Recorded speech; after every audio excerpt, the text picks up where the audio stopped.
O tema da desoneração volta à pauta do Senado e com muitos pontos controversos.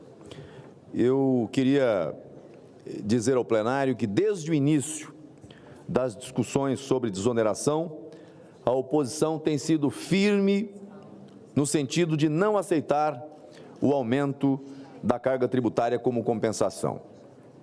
Aliás, para ser justo e verdadeiro, não só a oposição, no Colégio de Líderes, mesmo líderes de partidos que são da base do governo, deixaram claro que não tinha acordo com relação à questão do aumento da carga tributária. Nós fomos surpreendidos com o relatório do senador Wagner, que no artigo 18 aumenta em 5 pontos percentuais o imposto de renda sobre juros sobre capital próprio, de 15% para 20%. Aumento de imposto. Vamos falar aqui no português claro, aumento de imposto. E que ultrapassa a barreira temporal, o lapso temporal da desoneração. É o governo da taxação. É mais uma da equipe Haddad e companhia na saga taxativa do Brasil. O relator informa que tal medida serve como garantia para que seja alcançada a compensação. Aqui cabe algumas considerações. O próprio relatório não aponta o efetivo valor compensado pelo aumento da alíquota de juros sobre o capital próprio, a JCP. Não tem. Não tem. É um chutômetro. É um chutômetro, com todo respeito, é um chutômetro. A equipe não teve o cuidado de estimar.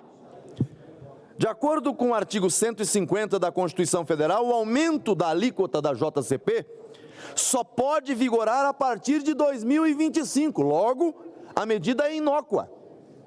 É inócua, sem efeito. Ela não vai contribuir em nada, absolutamente nada, para o problema da compensação da desoneração em 2024. Ademais, meu caro presidente, foi o governo que criou essa jabuticaba, foi o governo que criou esse problema, quando ele não quis resolver essa questão na discussão do orçamento de 2024. O Congresso derrubou os vetos à lei da desoneração antes da discussão da LOA, mas o governo optou por não discutir, certamente porque já pensava em recorrer ao Supremo e fazer o que fez com o Congresso Nacional. Ora, então, um outro aspecto, para 2025, a desoneração já reduzida, ela será contabilizada na LOA de 2025. Então, por qual a razão, qual é a lógica política de colocar a taxação, a majoração, o aumento de imposto de renda sobre juros capital próprio para 2024? Primeiro, é inócuo, não se aplica. Segundo, para 2025 nós temos o orçamento a ser discutido. Nós, o Congresso Nacional, se o governo não enviar, nós vamos ter que fazer a alocação. Então, aqui há um erro quanto ao apontamento para 2024, que é inaplicável, a regra constitucional, e para 2025 é uma antecipação incabível, porque nós vamos ter a oportunidade de discutir o orçamento de 2025.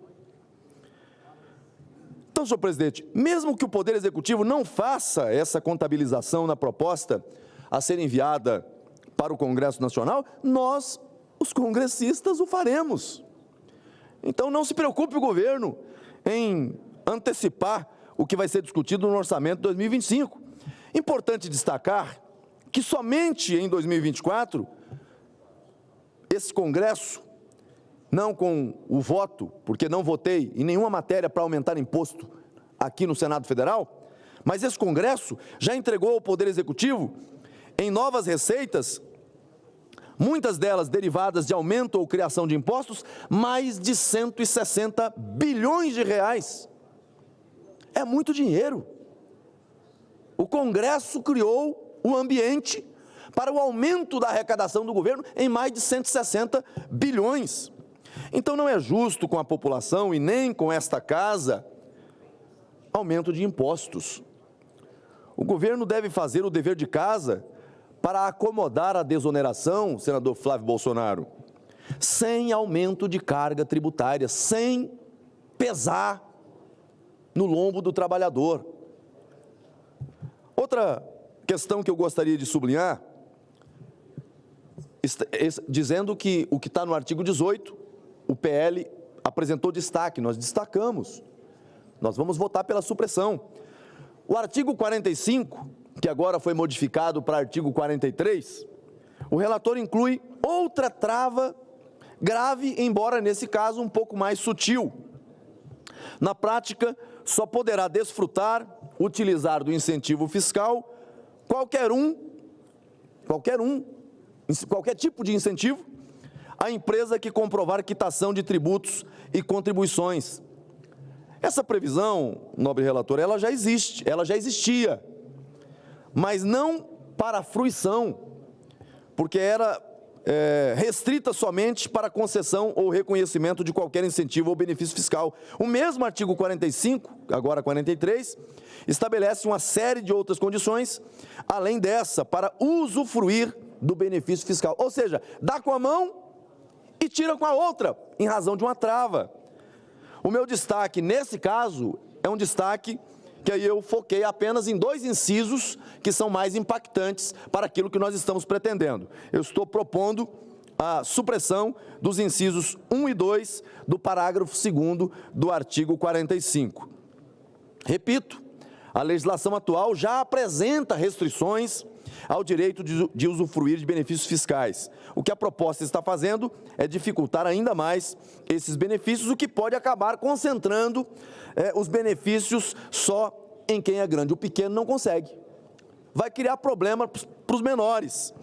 Então, já existem controles sobre esses benefícios fiscais e, com os contribuintes explicitando o que recebem, porque isso está permanecendo no texto, é papel da Receita verificar esses benefícios. Então, repito, é no mínimo algo que precisaria ser mais bem debatido e aperfeiçoado para que as condições não se transformem na prática em uma regra que inviabiliza, e aqui chama a atenção, senador Nelsinho, em uma regra que inviabiliza o contribuinte de repente questionar uma alíquota, questionar o lançamento de um tributo.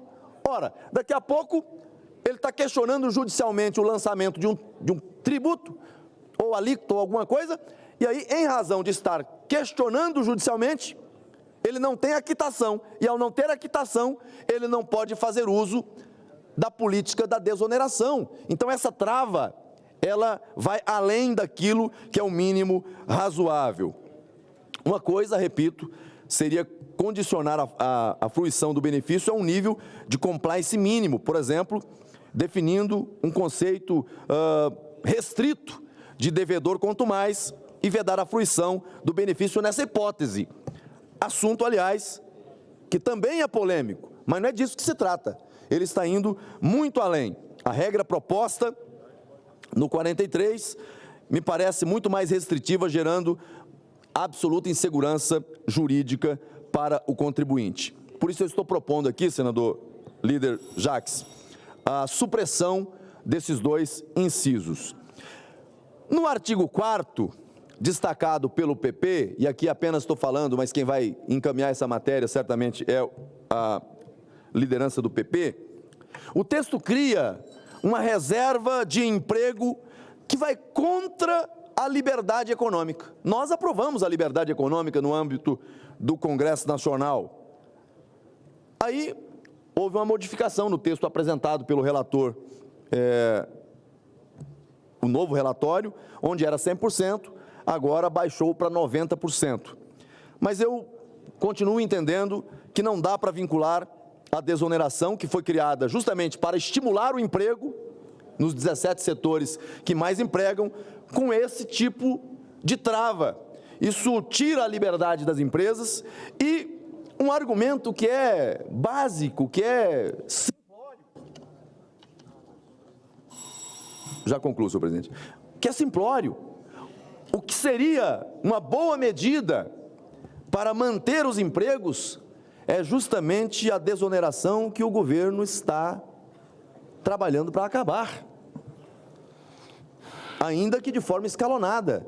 Então, a maneira de estimular a manutenção do emprego, que é o que o Congresso fez aqui ao longo dos últimos anos, foi garantir a desoneração da folha. O governo fez um movimento para acabar com a desoneração e, num acordo com o Congresso, escalonou.